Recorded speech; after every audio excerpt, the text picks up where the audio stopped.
Hello viewers, welcome to Follow the Reader program. Today we are starting our first book, Blossoms of the Savannah. As I told you, we are going to read chapter after chapter. Today we are going to read chapter 1. Remember to subscribe as we continue reading. Taio stood in the shadows by the window, her back to the room. From her vantage position on the third floor of the building where their flat was located, she had a bird's eye view of the sprawling town. The rising sun shone on rooftops, giving them a yellowish tinge. Across the road that crisscrossed the town, diminutive figures of men and women hurried briskly to their places of work. Uniformed school children, rucksack on their backs, jostled boisterously as they alighted from one matatu and boarded another. Beneath her, down at the courtyard, she could see her father moving and fussing. He was organizing and directing with obvious shortness of temper the loading of two 10-ton lorries. He was gesticulating violently, apparently reprimanding loaders for being slow and inept in carrying out the task before them. Taio knew her father well.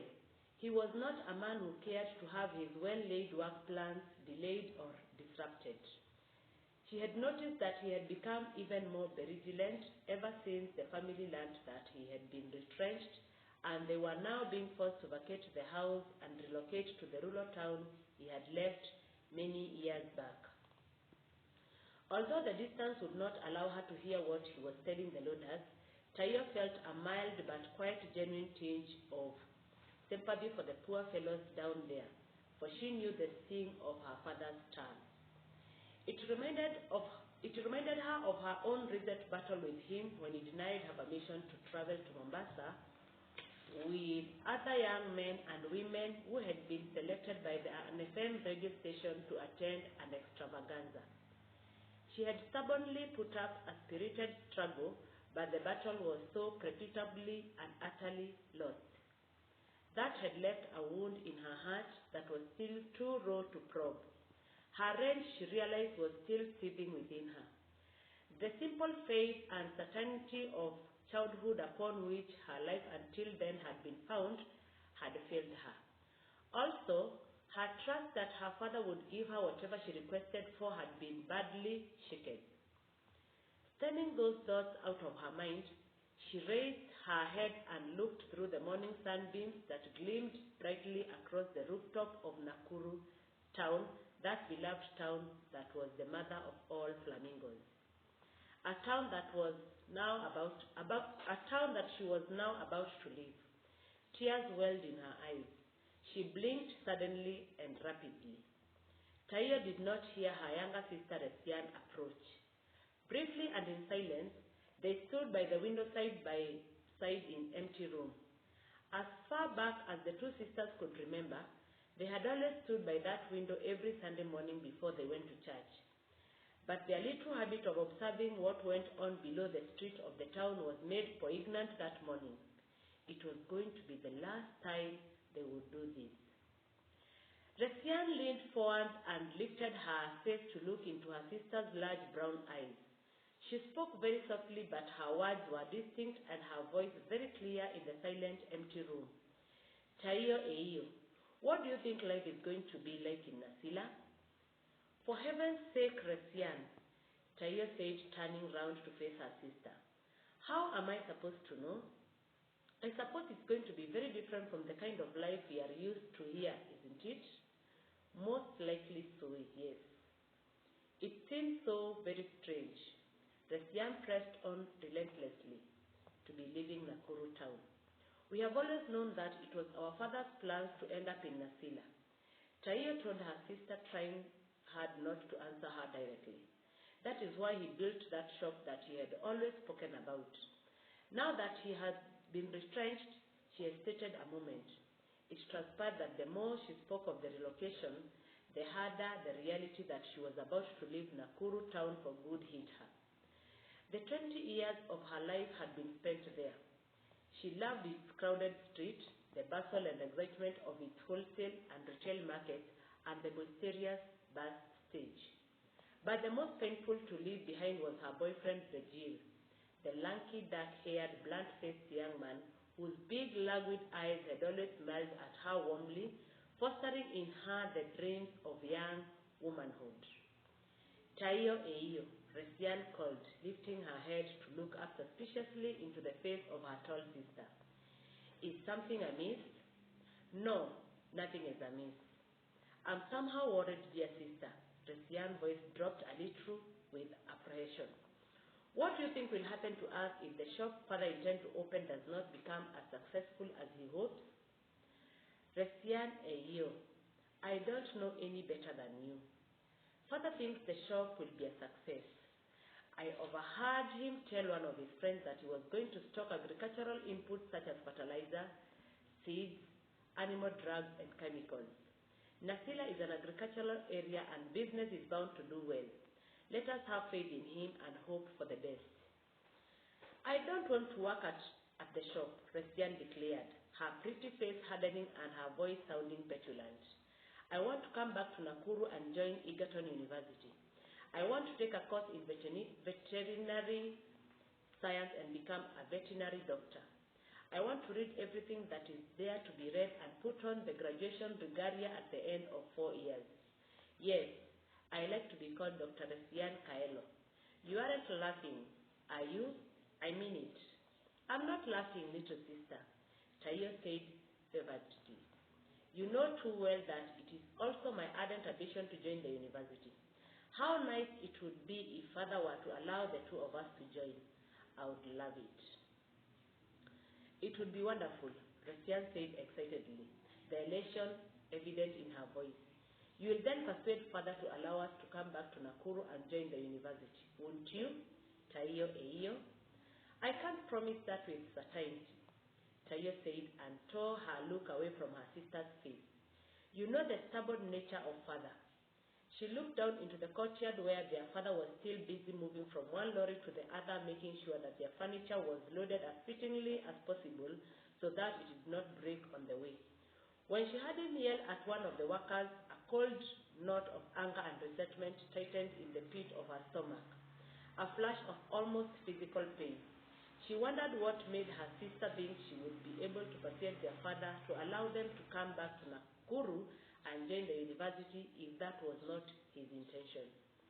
Once more, she recalled with bitterness how Father's refusal to allow her to go to Mombasa and participate in musical extravaganza had nearly damaged the father-daughter relationship that had always been remarkably close. Please try to talk to him, won't you, Tayo Eio? Resian pleaded persuasively. He always listened to you, and this time round he will. Just try. I'll try, Tayo said doubtfully, to close the delicate subject. Behind them and from the adjacent room, their mother's voice rose, the edge of complaint in it making them to take keener interest on what was happening down there at the courtyard. At that very moment, their father craned his neck and looked up as if to see what they were doing down at the window. Tayo, what on earth are you doing there at the window instead of helping me pack? Their mother asked sharply. And to Resian, run downstairs and check what is happening. Are we ever going to leave?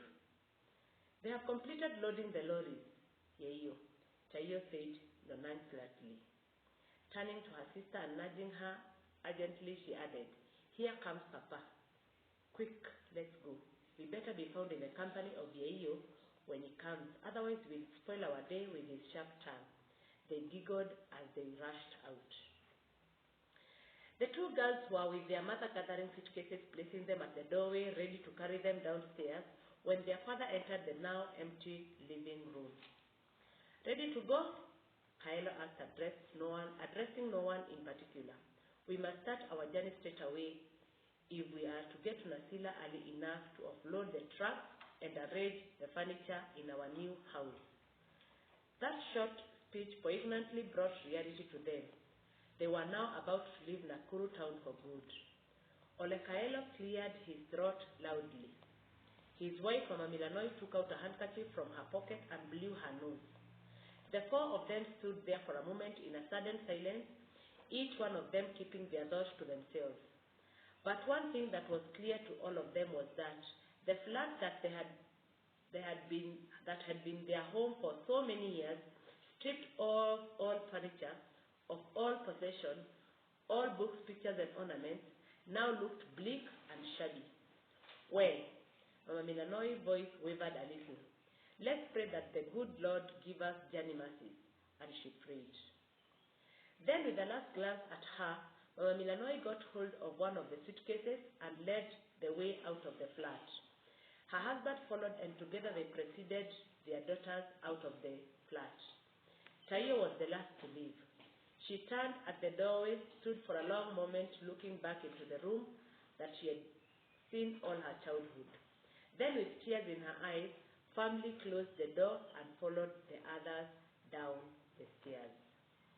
Minutes later, when all of them were settled in 14-seater minibus that Olekaelo had hired for them, the journey began in earnest. Father and mother sat in the front while the girls shared the back seat with the suitcases and other hand luggage. The two lorries sneaked ahead of them. Mama Milanoi settled in her seat and the vehicle sped steadily out of Nakuru town. She gave thought to the bigger picture of their relocation.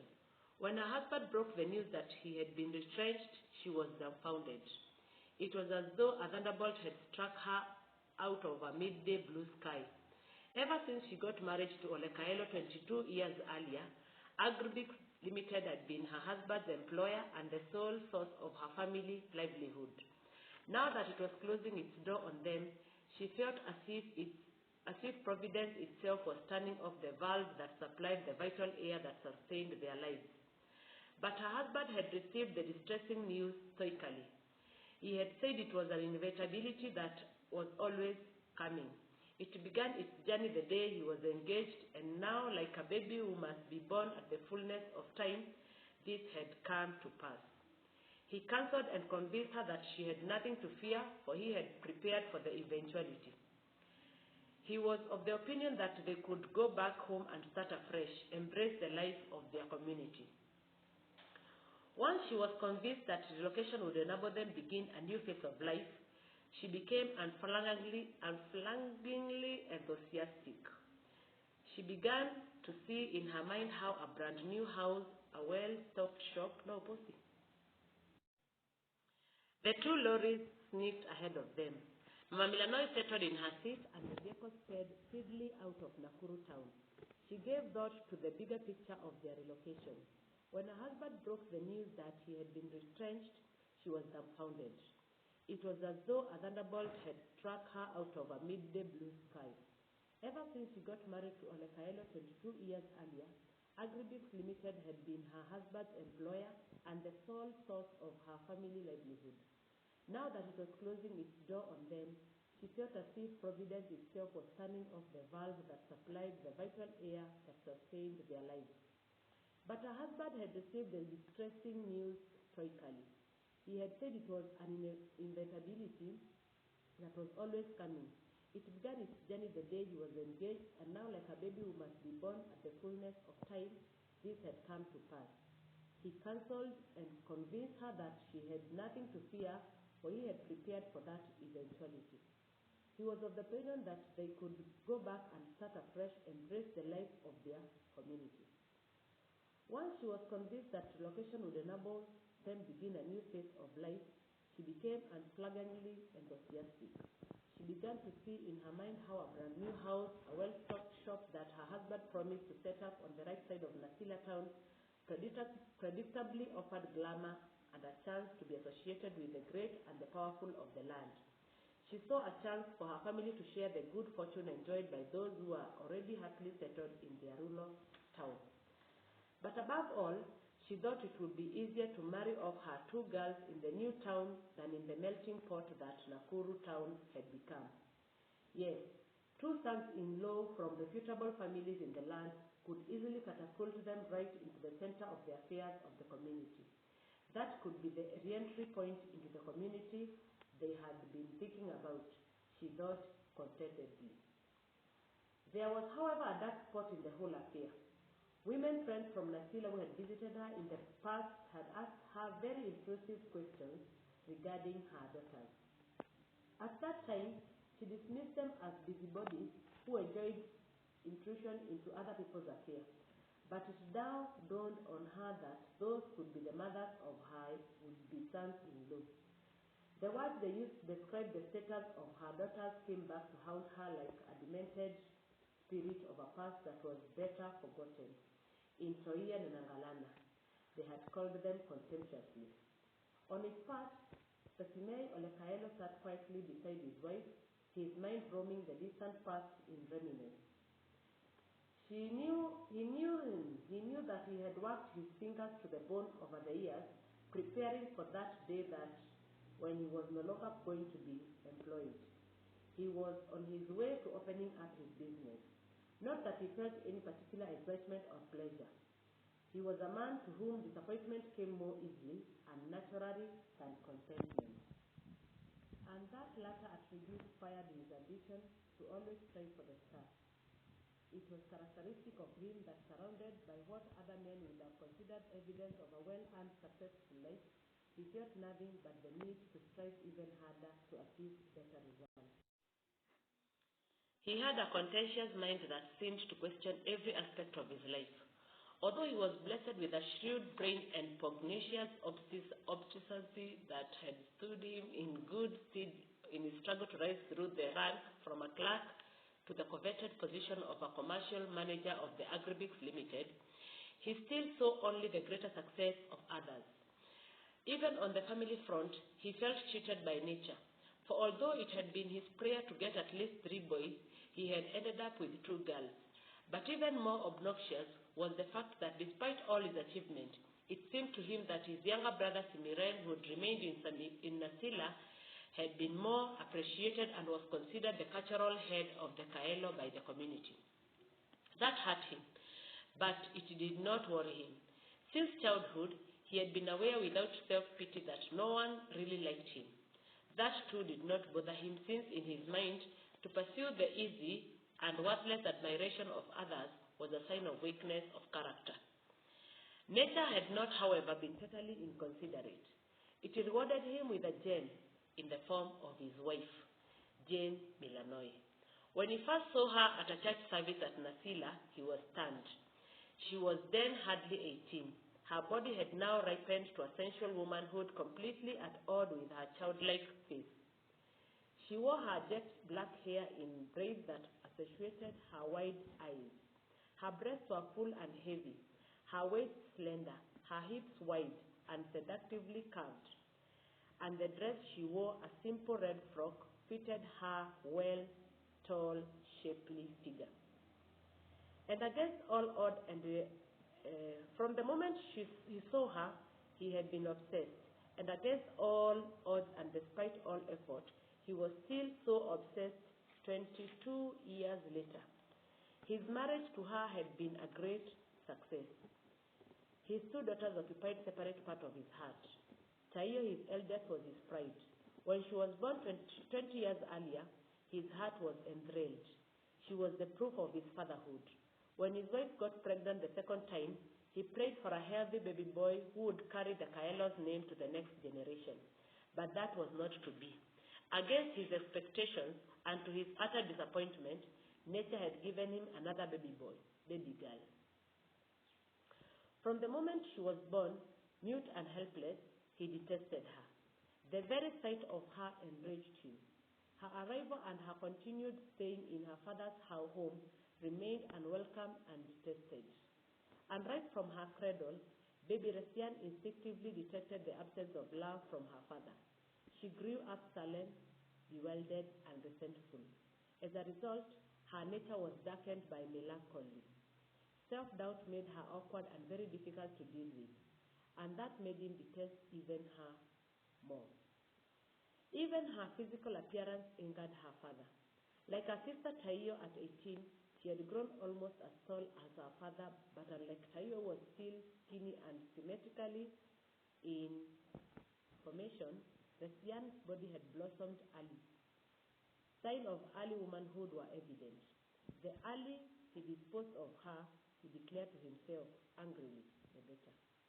A few kilometers to Nasila, one of the lorries developed a mechanical problem and broke down. The other 2 vehicles stopped behind it. The crew alighted and immediately swung into action. While Olekaelo fussed around the vehicle, cursing and muttering expletives under his breath, Mama Milanoy and her daughters alighted and stood beside the vehicle. They handled stoically together, eyes downcast, saying little. They knew thieves, robbers, rapists, carjackers, and hooligans lurked everywhere and could strike at any moment. They therefore stood waiting with fatalistic resignation for the worst.